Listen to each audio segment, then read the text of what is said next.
ವಿಶ್ವಕಪ್ ಸಂದರ್ಭದಲ್ಲಿ ತನ್ನ ಕಾಂಟ್ರವರ್ಷಿಯಲ್ ಸ್ಟೇಟ್ಮೆಂಟ್ಗಳ ಮೂಲಕ ಪೂನಂ ಪಾಂಡೆ ಲೈಮ್ ಲೈಟ್ಗೆ ಬಂದಿದ್ಲು. ಅದಾದ ಬಳಿಕ ಬಿ ಹಾಗೂ ಸಿ ಗ್ರೇಡ್ನ ಮೂವಿಗಳ ಮೂಲಕ ಕೂಡ ಆಗಾಗ ಕಾಂಟ್ರವರ್ಷಿಯಲ್ ವಿಚಾರಗಳಿಗೆ ಸುದ್ದಿ ಆಗ್ತಾ ಇತ್ತು. ಅಂತಹ ಪೂನಂ ಪಾಂಡೆ ಇದ್ದಕ್ಕಿದ್ದ ಹಾಗೆ ಇವತ್ತು ಸರ್ವೈಕಲ್ ಕ್ಯಾನ್ಸರ್ನಿಂದ ಮೃತಪಟ್ಟಿದ್ದಾರೆ ಅಂದಾಗ ಒಂದು ಕ್ಷಣ ಯಾರಿಗೂ ನಂಬೋಕಾಗಿರಲಿಲ್ಲ. ಹಾಗಾದ್ರೆ ಈ ಸರ್ವೈಕಲ್ ಕ್ಯಾನ್ಸರ್ ಭಾರತದಲ್ಲಿ ಯಾವ ರೀತಿ ವ್ಯಾಪಿಸ್ತಾ ಇದೆ ಹಾಗೂ ಇದರ ಗುಣಲಕ್ಷಣ ಏನು, ಸಿಂಪ್ಟಮ್ಸ್ ಬಗ್ಗೆ ಒಂದಷ್ಟು ಡೀಟೇಲ್ಸ್ ನೋಡೋಣ ಬನ್ನಿ. ಬಾಲಿವುಡ್ ನಟಿ ಪೂನಂ ಪಾಂಡೆ ನಿಧನ, ಗರ್ಭಕಂಠ ಕ್ಯಾನ್ಸರ್ನಿಂದ ಕೊನೆಯುಸಿರು, ಮಾದಕ ಬ್ಯೂಟಿ ಸಾವಿನ ಸುತ್ತ ಅನುಮಾನ. ಸೋಷಿಯಲ್ ಮೀಡಿಯಾ ಸ್ಟಾರ್ ಅಂತಾನೆ ಹೆಸರುವಾಸಿಯಾದ ಪೂನಂ ಪಾಂಡೆ ಬಾಲಿವುಡ್ನ ಬೋಲ್ಡ್ ನಟಿ. ಹಾಗೆಯೇ ಬೋಲ್ಡ್ ಸ್ಟೇಟ್ಮೆಂಟ್ನಿಂದ ಸುದ್ದಿ ಆಗ್ತಾ ಇದ್ದ ನಟಿ ಇದೀಗ ಶುಕ್ರವಾರ ಬೆಳಗ್ಗೆ ಹುಟ್ಟೂರು ಉತ್ತರ ಪ್ರದೇಶದ ಕಾನ್ಪುರದಲ್ಲಿ ನಿಧನ ಹೊಂದಿದ್ದಾರೆ. ಮಾಡೆಲ್ ಆಗಿದ್ದ ಪೂನಂ ಪಾಂಡೆ ಬಾಲಿವುಡ್ನ ನಶಾ ಚಿತ್ರದ ಮೂಲಕ ಜನಪ್ರಿಯತೆ ಗಳಿಸಿದವರು.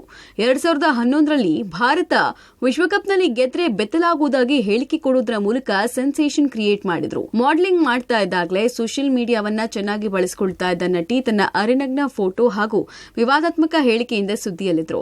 ಕನ್ನಡದ ಲವ್ ಇಸ್ ಪಾಯ್ಸನ್ ಚಿತ್ರದಲ್ಲಿ ಐಟಂ ಸಾಂಗ್ಗೆ ಹೆಜ್ಜೆ ಹಾಕಿದ್ರು. ಇನ್ನು ಪೂನಂ ಪಾಂಡೆಗೆ ಸಾವಿನ ಅನುಮಾನ ದಟ್ಟವಾಗಿದೆ. ಯಾಕಂದ್ರೆ ಸಾಯೋ ವಯಸ್ಸಾಗಿರಲಿಲ್ಲ, ಗರ್ಭಕಂಠದ ಕ್ಯಾನ್ಸರ್ ಕೊನೆಯ ಹಂತದಲ್ಲಿ ಇತ್ತು ಅಂತ ತಿಳಿದು ಬಂದಿದೆ. ಇನ್ಸ್ಟಾಗ್ರಾಂನಲ್ಲಿ ಬಹಳ ಆಕ್ಟಿವ್ ಆಗಿರ್ತಾ ಇದ್ದ ಪೂನಂ ಪಾಂಡೆ ಕಳೆದ 3 ದಿನದ ಹಿಂದೆಯೂ ಜಾಲತಾಣದಲ್ಲಿ ಪೋಸ್ಟ್ ಹಾಕಿದ್ರು. ಅಯೋಧ್ಯೆ ಬಾಲರಾಮ ಪ್ರಾಣ ಪ್ರತಿಷ್ಠಾಪನೆ ದಿನ ಹರ್ಷ ವ್ಯಕ್ತಪಡಿಸಿದ್ರು. ಹೀಗಿದ್ದ ಪೂನಂ ದಿಢೀರ್ ನಿಧನ ಹೊಂದಿದ್ರು ಎಂಬ ಸುದ್ದಿ ಬಾಲಿವುಡ್ಗೆ ಶಾಕ್ ಕೊಟ್ಟಿದೆ. ಹಾಗಾದ್ರೆ ಗರ್ಭಕಂಠದ ಕ್ಯಾನ್ಸರ್ ಹೇಗ್ ಬರುತ್ತೆ, ಅದರ ಗುಣಲಕ್ಷಣ ಏನು ಅನ್ನೋದನ್ನ ನೋಡುವುದಾದ್ರೆ, HPV ವೈರಸ್ನಿಂದ ಈ ಸೋಂಕು ಹಬ್ಬುತ್ತೆ. ಅಸುರಕ್ಷಿತ ಲೈಂಗಿಕ ಸಂಪರ್ಕದಿಂದ ಈ ಸೋಂಕು ಹಬ್ಬುತ್ತೆ ಅಂತ ತಿಳಿದು ಬಂದಿದೆ. ಕುಡಿತ, ಮಾದಕ ವ್ಯಸನಿಗಳಲ್ಲಿ ಇದು ಹೆಚ್ಚಾಗಿ ಕಂಡು ಬರುತ್ತಂತೆ.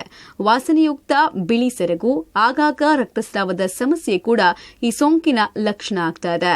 ಮಹಿಳೆಯರ ಜೀವನ ಶೈಲಿ ಬದಲಾವಣೆ ಕೂಡ ಇದಕ್ಕೆ ಕಾರಣ ಎನ್ನಲಾಗ್ತಾ ಇದೆ. 30 ವರ್ಷ ಮೇಲ್ಪಟ್ಟವರಲ್ಲಿ ಹೆಚ್ಚಾಗಿ ಈ ಸೋಂಕು ಕಂಡುಬರುತ್ತಂತೆ. ಈ ಗರ್ಭಕೋಶದ ಕ್ಯಾನ್ಸರು ವ್ಯಾಪಕವಾಗಿ ಹರಡುತ್ತೆ ಅಂದರೆ ಇದು ಸಾಮಾನ್ಯವಾದ ಕ್ಯಾನ್ಸರ್. ಈ ಸ್ತನದ ಕ್ಯಾನ್ಸರ್ನ ನಾವು ಬಿಟ್ಟರೆ ಈ ಗರ್ಭಕಂಠದ ಕ್ಯಾನ್ಸರು ಬಹಳ ಪ್ರಮುಖವಾದ ಮತ್ತು ಹೆಚ್ಚಿನ ಸ್ತ್ರೀಯರಲ್ಲಿ ಒಂದು ಸಾವನ್ನುಂಟು ಮಾಡುವಂಥ ಒಂದು ಕ್ಯಾನ್ಸರ್ ಅಂತ ಹೇಳ್ಬೋದು.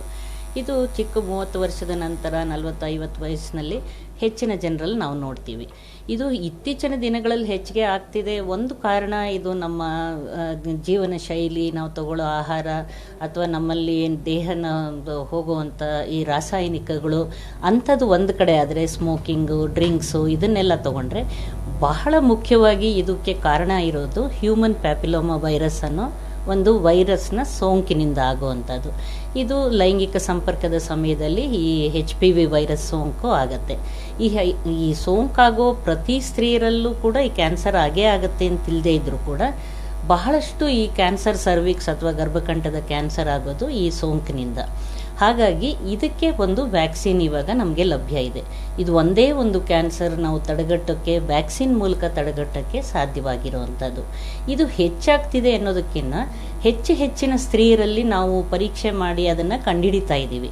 ಅಂದರೆ ಹೆಚ್ಚಿನ ಸ್ತ್ರೀಯರು ಆರೋಗ್ಯದ ಬಗ್ಗೆ ಮಾಹಿತಿ ಇಟ್ಕೊಂಡು ಹೆಚ್ಚಿನ ಜನರು ವೈದ್ಯರ ಹತ್ರ ಬಂದು ಪರೀಕ್ಷೆಗಳು ಪಡ್ತಾ ಇರೋದ್ರಿಂದ ನಾವು ಜಾಸ್ತಿ ಜನರಲ್ಲಿ ಇದನ್ನು ನೋಡ್ತಾ ಇದ್ದೀವಿ. ನಿನ್ನೆಯಷ್ಟೇ ಬಜೆಟ್ನಲ್ಲಿ ಕೇಂದ್ರ ಸರ್ಕಾರ ಗರ್ಭಕೋಶ ಸಮಸ್ಯೆ ತಡೆಯುವುದಕ್ಕೆ 9 ರಿಂದ 14 ವರ್ಷದ ಹೆಣ್ಮಕ್ಕಳಿಗೆ ವ್ಯಾಕ್ಸಿನ್ ಅಭಿಯಾನವನ್ನ ಘೋಷಿಸಿದ್ರು. ಯಾಕಂದ್ರೆ ಗರ್ಭಕೋಶದ ಸೋಂಕಿನ ಸಮಸ್ಯೆ ಹೆಚ್ಚಾಗ್ತಾ ಇರೋ ಸಂಖ್ಯೆ ಹೆಚ್ಚಾಗ್ತಾ ಇದೆ ಎಂಬುದು ಬೆಳಕಿಗೆ ಬಂದಿತ್ತು. ಇದರ ಬೆನ್ನಲ್ಲೇ ಪೂನಂ ಪಾಂಡೆ ಅದೇ ಕಾರಣಕ್ಕೆ ನಿಧನ ಹೊಂದಿದ್ದು ಮಹಿಳೆಯರನ್ನ ಆತಂಕಕ್ಕೆ ತಳ್ಳಿದೆ. Bharati, film bureau, public TV.